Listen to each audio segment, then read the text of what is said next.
দিদিতে ফোটালা কবর কবর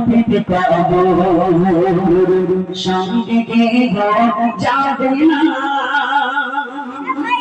আচ্ছা মনা ওই একটু এগিয়ে এসো, তুমি মনে সামনে ওই কথা বাচ্চা এগিয়ে এসো, সামনের দিকে এসো, এসো এসো এসো তাড়াতাড়ি। দেখো কথা বলে বলে গাঁটটা আমার উঠে চলে কি সব বোনা কি কত কথা বলছিস কেন, চুপ কর, কালকে কথা বলবি। হ্যাঁ চলো আমার সঙ্গে কত দাম একটা একটা গাইবে, 50 টাকা দেবো গাবি।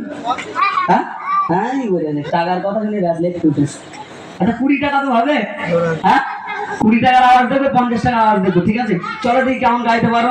আর যে কটা তোমার এখানে চলে চলে চলে শিখবে সময় নেই। তারপরে ইনশাল্লাহ আমার মায়েদের জন্য একটা ঘটনা গজল রয়েছে, স্বামী স্ত্রী হাজবেন্ড ওয়াইফ কেমন ভালোবাসতে হবে, স্বামী স্ত্রী কেমন ভালোবাসতে হবে আর আমরা কেমন ভালোবাসছি একটু মন দিয়ে শুনতে হবে। মেয়েরা দুটি কারণে বেশি জাহান্নামে যাবে।